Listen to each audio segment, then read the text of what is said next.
Together, growing in faith, changing communities.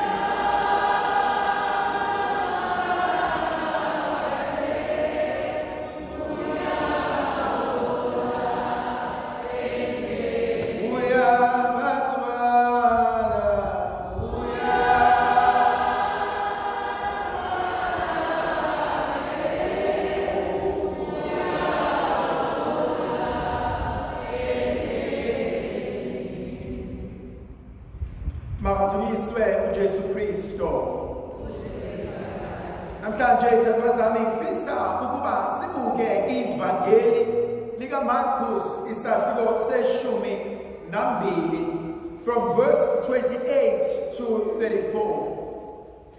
Wasondela uJesu omunye wababhali. Lana uma ubusisa kahle kunohlobo lwabantu oluhlukile. Kunababhali, kunabaFarise, kunabaSadusi, kunamakholwa, kunabapostoli, kunabalandeli. Ababhali umsebenzi wabo noma babeliqembu labantu ababehlala beqonda becubungula umthetho kaNkulunkulu. Babewazi kahle kamhlophe umthetho kaNkulunkulu. Babewazi kahle kamhlophe umthetho kaMose. Babeyazi futhi nemithetho yabaprofethe nabantu abaningi. Kodwa namhlanje lona oyedwa uyaJesu eyobuza ukuthi kuyo yonke lemithetho ekhona yimuphi lona ekumele ukuba ngwenze ukuze ngikwazi ukubonana noNkulunkulu ezulwini. Kahle kahle ufana nomfundi othi uthisha noma kulecturer ngicela usinikeze iscope kuyo yonke lento esesifundile kuzo zonke lezi incwadi nama-modules sinike iscope. Once I understand iscope sizokwazi ukufunda sibhale siphase. Now uMarkus usinikeza le ndaba ukuba asinike iscope esizosiza ekuyeni uNkulunkulu. Igama lokuqala asinikeza lona ekumele ukuba sifunde siqonde ukuzwa. Lalela. Yesihebheru lithi Shema. Listen. Now ikabili lento ngesintu usibanibani akuve engezwa. That means uyamtshela into kodwa akalaleli. That means unenkani. But also if uyalona lelizwi lalela ngifuna ukutshela into ongayazi kodwa oswele ukuba uyifunde uyazi. And kumina ibalekile lento yokuqonda ukuthi izwi likaNkulunkulu lingamadoda asiqondisayo endleleni. Izwi likaNkulunkulu lifana nesikemba esibukhali nhlangothi zonke. Izwi likaNkulunkulu libalulekile ukuba lingafundisa, likhalime, likhulise futhi linamandla okusikhuza. Into engibuyela kuyona ukuthi ngiyakwazi yini ukuphila ngezwi likaNkulunkulu. Athi uJesu bekubukele entabeni elingwa uSathane athi umuntu akaphili ngesinkwa sodwa kodwa nangezwi likaNkulunkulu uyaphila. Ngifisa ngifisa ukubuza empilweni yami ukuthi ngiyakwazini ukulalela nokuthola inhloso nenjongo uNkulunkulu anayo ngami ezwini lakhe. Uthi uSaint Jerome, an ignorance of scripture is an ignorance of God. Uma ngafuni ukuhlala ezwini likaNkulunkulu, uma ngafuni ukufundiswa yizwi likaNkulunkulu, kulula ukuba ngiduke, kulula ukuba ngenze lokhu okuphambene noNkulunkulu. Thandazami, miningi imimoya esikhathini samanje. Baningi abantu abakhuluma izinto egameni leNkosi. Ziningi izinto ezivukayo ezimelana neqiniso elinguNkulunkulu. The basic question for me ukuthi ngincikephi? Ngifundiswani? Ngifundiswa ubani? Okunye engikuthandayo ngaleli zwi ukubona ngokwesintu, uzwe idlozi liphakama lithi uSibanibani sesizomshaya ke manje. Why lithi ngizomshaya? Ngoba akalaleli. Siyamvezela izinto, siyamtshela izinto, siyamhlenga entweni athi uzokwenza ukuthi, sithi akenza ukuthi, kodwa uma ese-right ebese ngakwenzi esimtshela khona. Kenzeka ukuthi umuntu ade right ashawe, hayi ngoba nakhu ethakathiwe, kodwa ngoba nakhu ebenenkani wangalalela into ekade etshelwe yona. Yes, kuyenzeka ungalaleli kuletha ukulimala empilweni zethu ngegaba ezahlukene. Okunye kwesibili engibona kubalulekile, inkonzo yongalaleli kwesinye isikhathi idala ukuba okhuzayo agcine eseduba, ethi sengeza izandla kuwena, athi sengikwenze konke, ngakuhlalisa phansi, ngakhuluma nawe, kodwa-ke ngoba wena uzibona uhlakaniphile, uzibona ungcono, hamba juba bayothutha phambili. Ibuhlungu-ke uma inkulumo isize ifinyelela lapho, ngoba kuqonda ukuthi lithi izwi likaNkulunkulu uJehova uyamshaya amthandayo. Uma usakwazi ukukhuzwa, ukhuzeke. Uma usakwazi ukuboniswa, ubone. Uma usenza izinto kube khona abakukhalimayo, uqonda ukuthi basakuthanda labo bantu. Ingozi iba la sewenza izinto abantu bathi abanendaba. Ingozi iba la uwenza izinto atshelwe ukuthi vele uSibanibani katshelwa, vele uSibanibani uzenzela umathanda. Kubalulekile njengomuntu ukuzibuza ukuthi basakhona yini abakwaziyo ukukhuza? Basakhona yini abakwaziyo ukumhlalisa phansi? Basakhona yini abangithandayo, ababonayo ukuthi engikwenzayo kuzongiholela ekuba ngilahlekelwe yikona konke engikwenzayo, nengikufisayo, nengikona? Igama lesibili elingithintayo, lalela Israel, inkosi uNkulunkulu wakho unguNkulunkulu oyedwa. There's only one God. Abekho abanye. Ziyavuka izinto endleleni, ziyenzeka izinto endleleni, kodwa uyedwa uNkulunkulu uleliliko lethu.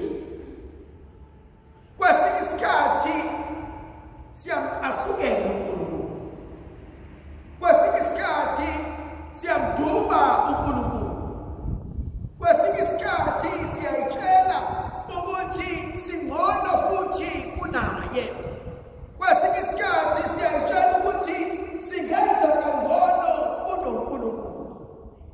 le nto ifana nengane uma isiqala ukuthomela umzali. Uyayibona ingane ebisandaqala ukusebenza, isahlanyiswa imali yokuqala esandakuphola. Iyathoma leyo ngane, kube yiyona efuna ukwenza, hayi mina ngenza ukuthi, hayi mina ngenza ukuthi, hayi yekani ngizosenzela. Wayithini zikhule, ney'kweletu yikhule, nama-responsibilities akhule, wakwaba nemali uholile, uyibeke la, ubeke iy'kweletu zakho, urealize ngeke ukwazi ukuyikhokha, bese uyaqala uyangcozula. Nakanjalo, kwesinye isikhathi siyayisitshela ukuthi I can do without God. I always argue, if uNkulunkulu bengasikhohlwa for a minute, no one will survive. We can never survive. And so kwesinye isikhathi kuba nenkonzo yokuyitshela ukuthi I don't need God. I can do without Him. You can never outgrow God. Yazi ithanda zami kunenkonzo kumele singayikhohlwa. uNkulunkulu akasicingile. uNkulunkulu akasidingi. I need God. And so uma esikhumbuza uthi uNkulunkulu uyedwa.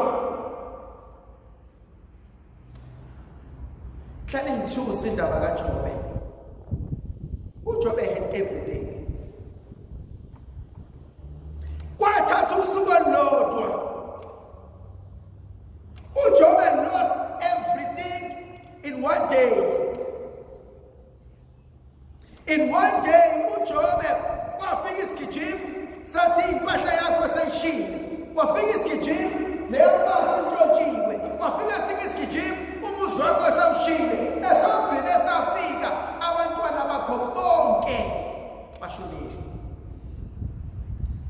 In one single day. Uyazi akufunakali uma umuntu uqhoshe ngezinto onazo.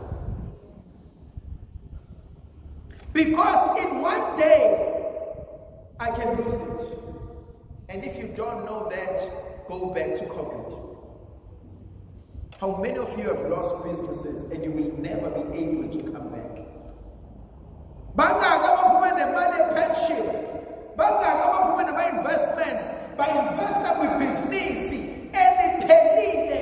Ngobheka ukulutha, ukutapa kwabantu. In less than 2 weeks, khona amabhizinisi will never come back. Khona umndeni ongaphuma udrive imoto ukuyela ekhaya namhlanje. Babe kwi-accident bashone bonke. Kuvalwe ngehlahla bangcwatshwe omakhelwane.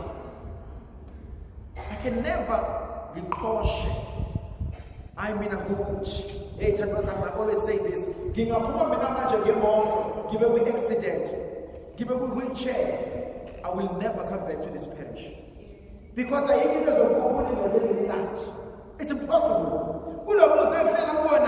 Bedrooms are pencil. I can never go upstairs. And so in one day, one priest was machine.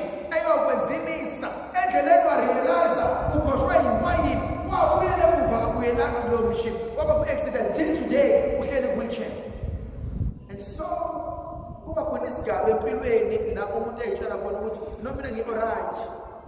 no, you're not right.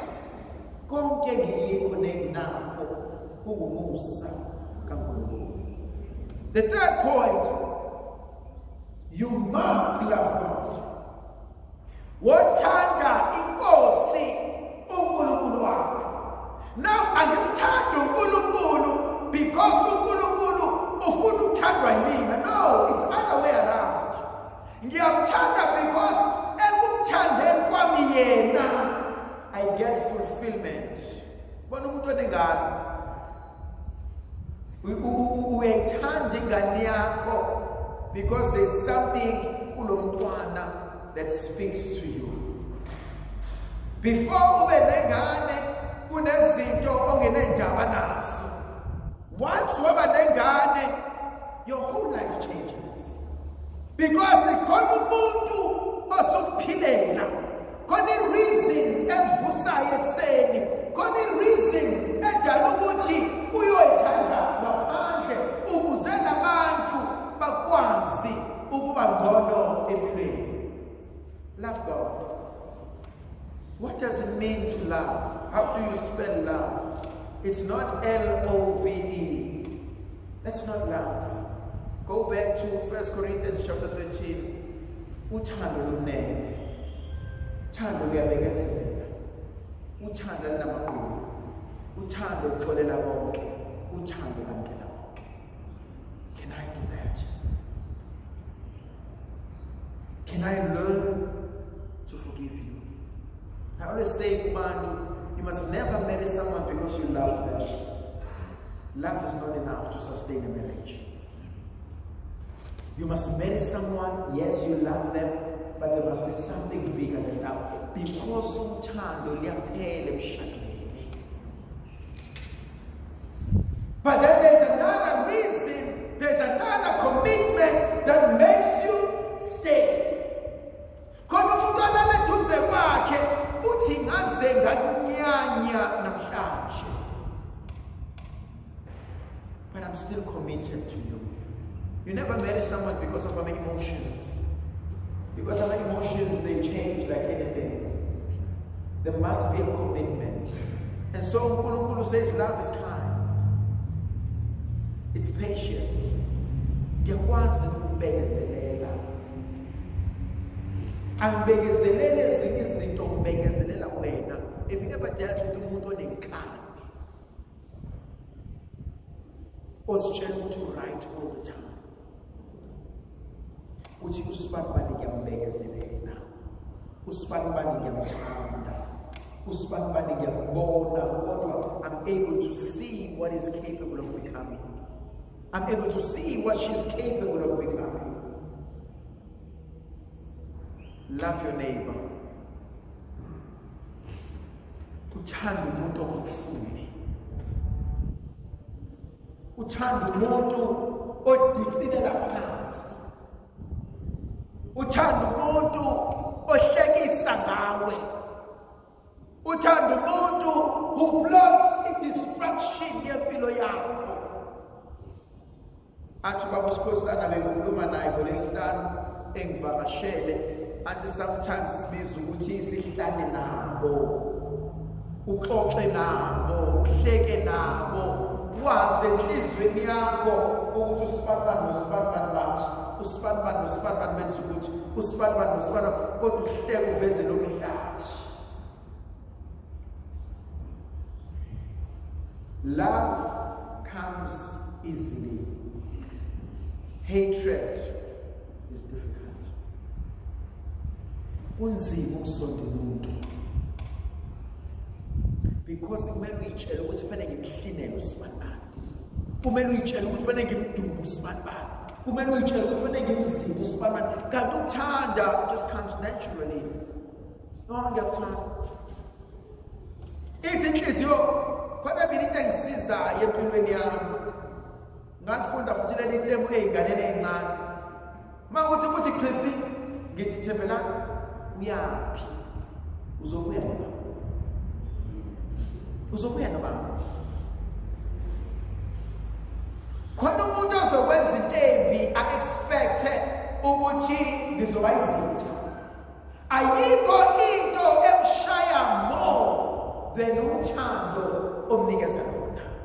Because umpheka ngebhodwe encane azabe nabashona ukubheka emehlweni athi umthanda kanjani sengikwenza ukuthi. The last point engifisa ukuyibheka, love yourself.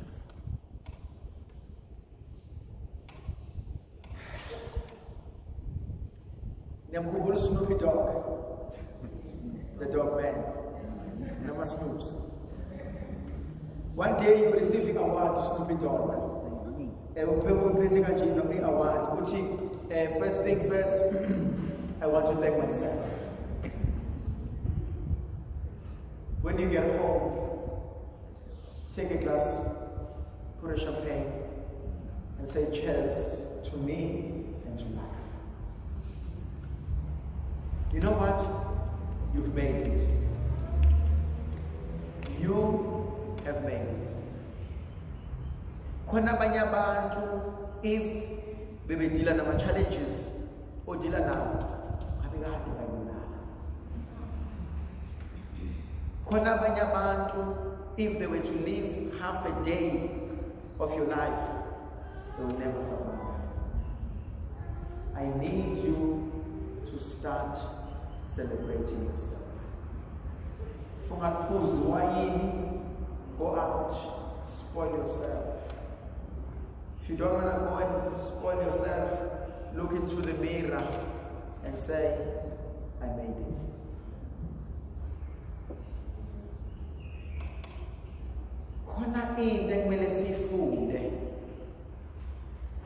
Do you?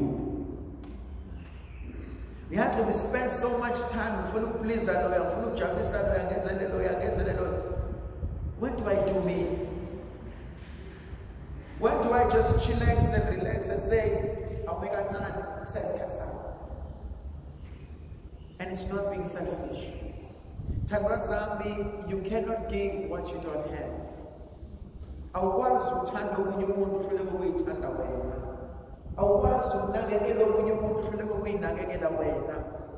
Awazi ukuxolela omunye umuntu ufuna ukuyixolela wena. And so uthi uNkulunkulu muthanda makhelwane baqala wena. Njengoba sezulu ayibenathi sibuze sifikele sikhanyisele. Sinika amandla nomusa nothando nenkazimulo yakhe egama likaYise nendodana nomoya ocebileyo.